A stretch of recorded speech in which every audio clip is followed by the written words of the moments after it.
Uy, pero qué sorpresa. El PRI y el PAN coinciden en sus propuestas de reforma electoral. También los maestros se llevaron una muy buena noticia en su día y ni los Nobel de Economía pensaron en combatir la inflación con un cómic. Es lunes 16 de mayo, yo soy Maca Carriedo, esto es Expansión Daily y nosotros estamos listos. Esto es Expansión Daily, lo que hay que saber, con Maca Carriedo y Javier Garza. Comenzamos. Expansión Daily, lo que hay que saber.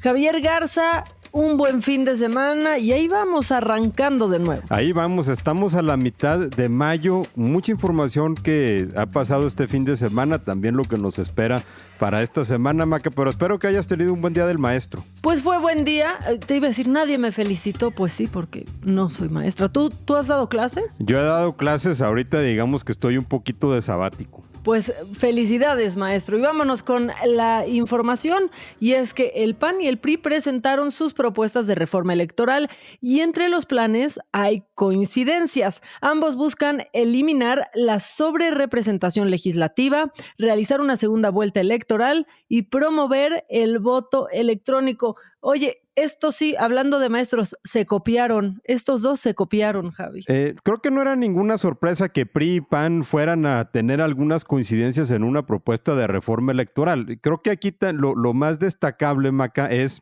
las coincidencias que tienen la propuesta del PRI y del PAN con la propuesta del presidente Andrés Manuel López Obrador, principalmente en lo que tiene que ver con eliminar la sobrerepresentación legislativa, o sea, que ningún partido tenga más diputados y senadores del que le corresponden por los votos que sacó en la elección, y también reducir el número de integrantes del Congreso, que esa es probablemente la propuesta de reforma electoral que más apoyo tiene o con el que la mayoría de la gente está de acuerdo. Panistas y priistas están proponiendo poner límites para evitar mayorías artificiales, o sea, que nadie tenga más escaños que su porcentaje de votos, y la reducción, que también está planteado por el propio presidente, de 500 a 300 en el número de diputados, aunque en este caso serían 150 de mayoría relativa y 150 de representación proporcional, a diferencia de la propuesta del presidente en donde los 300 serían con base en listas en una forma de representación proporcional.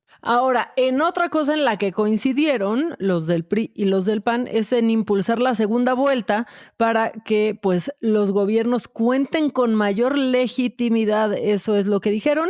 Esta segunda vuelta se activaría si el ganador de las elecciones no alcanza más del 50% de los votos. Y otro sueño guajiro, ahora sí que, y su nieve, Javi.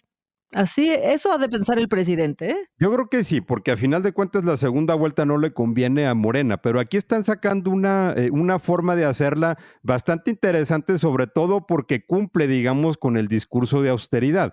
Un mecanismo de segunda vuelta que se hace en la misma jornada electoral, o sea, no tienes que ir a una segunda elección.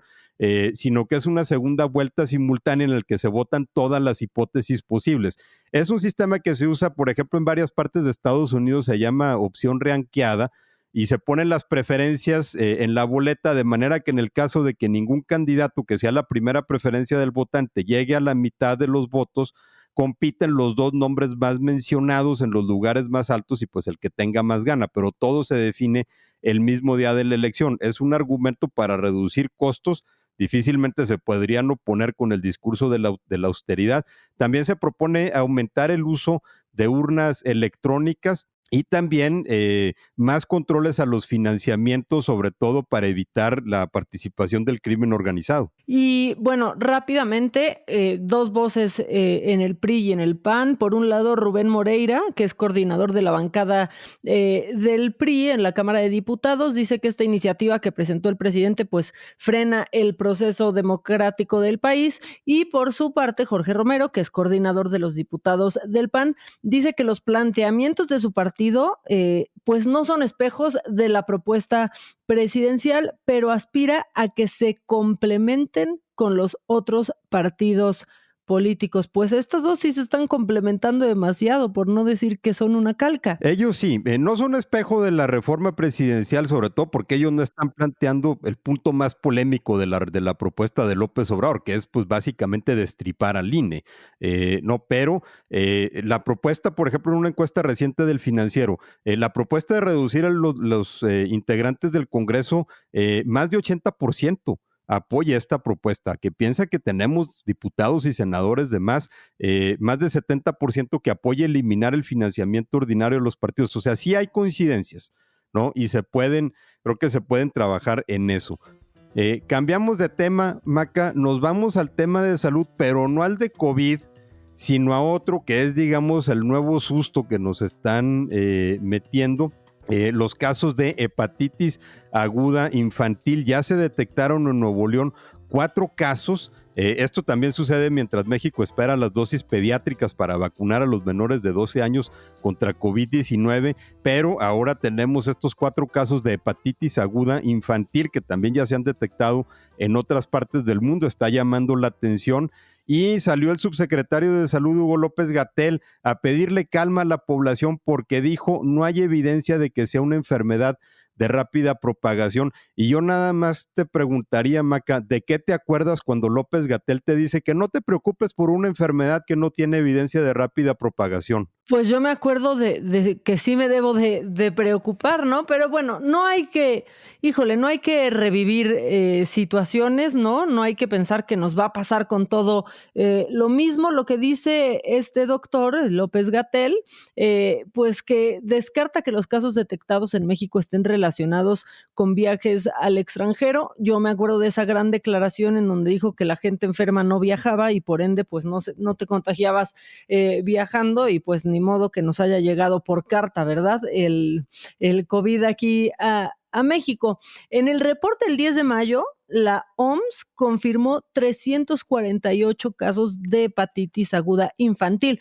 y una semana antes consideró que la enfermedad era un tema de atención urgente. Lo que dicen los médicos es que nada tiene que ver si están vacunados o no los niños, porque esto es distinto. O sea, esa vacuna no te estaría protegiendo. Y también lo que he leído y lo que dicen, pues ahora sí que los que saben, es que los niños de entre 5 y 6 años han sido los más afectados, Javi. Sí, eso es lo que se está viendo en los distintos casos a nivel mundial. Digo, 348 casos a nivel global parecen pocos. De todas formas, ya pues hay avisos a las unidades médicas del país para identificar casos sospechosos y notificarlos. Según la Secretaría de Salud, en México cada año se presentan unos 1,600 casos de hepatitis, de los cuales el 40% no se conoce la causa. Son apenas pocos casos, Maca, pero como dicen aquí en mi tierra, el que con leche se quema, hasta el jocoque le sopla. Entonces, viniendo de una experiencia tan reciente como la pandemia, y sobre todo cuando tienes a López-Gatell, que es el que te quiere tranquilizar, híjole, o sea, ya se ha perdido mucha credibilidad ahí. Bueno, el SUBSE ha recomendado seguir las medidas de higiene que ya recomendó al inicio de esta pandemia. Los niños están resultando afectados y ya que estamos hablando de niños, pues la secretaria de Educación, Delfina Gómez, anunció que el gobierno aumentará el salario para los maestros que tengan pagas menores a 20,000 pesos. En promedio, los trabajadores de menos ingreso tendrán un incremento del 7.5% para alcanzar los 14,300 pesos mensuales. Dijo la secretaria que el gobierno va a destinar alrededor de 25 millones de pesos para fortalecer los salarios. Sin duda, un buen anuncio para este fin de semana en donde se festejó el Día del Maestro. Así es, todavía no hay muchos detalles sobre este aumento del salario. Se espera que hoy los conozcamos por boca del secretario de Hacienda, Rogelio Ramírez de la O, en la conferencia mañanera del presidente López Obrador. Tuvo un desayuno ayer con motivo del Día del Maestro, que dijo que el gobierno tenía el compromiso para revisar planes de estudio, otorgar becas universales y entregar recursos directamente a comités de padres de familia. Sí es una buena noticia sin duda, pero también es apenas un pasito, ¿no?, para la mejora de las condiciones de los maestros. Igual hace falta inversión en educación en todos los sentidos, no nada más en el salarial, también en el tema de la infraestructura o de la capacitación. Es un pasito, Javi, pero pues la verdad es que los maestros han sido tremendamente vapuleados, ¿no? Han hecho lo que pueden con lo que tienen, escuelas que prácticamente no tienen ni agua, maestros que no estaban equipados para seguir trabajando en esta pandemia, hicieron, la verdad es que maravillas. Según la encuesta nacional de ocupación y empleo, 1.2 millones de personas son maestros y maestras de educación básica, Javi. Y se están sumando. Según la Secretaría de Educación, en los últimos 2 años se han otorgado 180,000 plazas a maestros comparados con 110,000 que se asignaron en todo el sexenio anterior. Así que, bueno, obviamente muchos de ellos pues van a ver muy bien este aumento salarial, sobre todo los que tienen la menor paga, pero como decíamos, Maca, se requiere todavía muchísima más inversión en educación.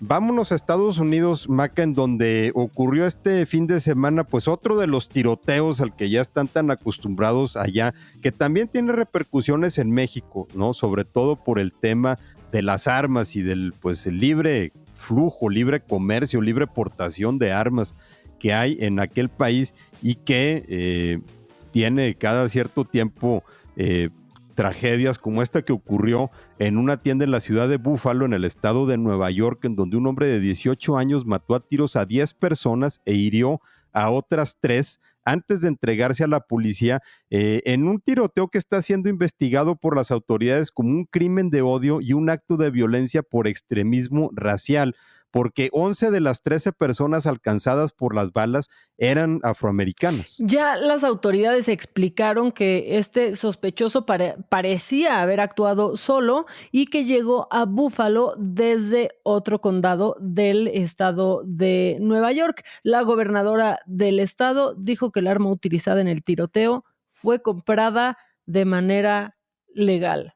Pues sí, porque en Estados Unidos puedes comprar armas de manera legal. Así es lo que pasa con la mayoría de estos tiroteos masivos en donde las personas compran el arma de manera completamente legal, la portan también de manera legal y aún en los casos en donde a lo mejor esa persona pudo haber estado señalado como un sujeto de peligro al que no se le podría vender un arma, de todas maneras le dan la vuelta.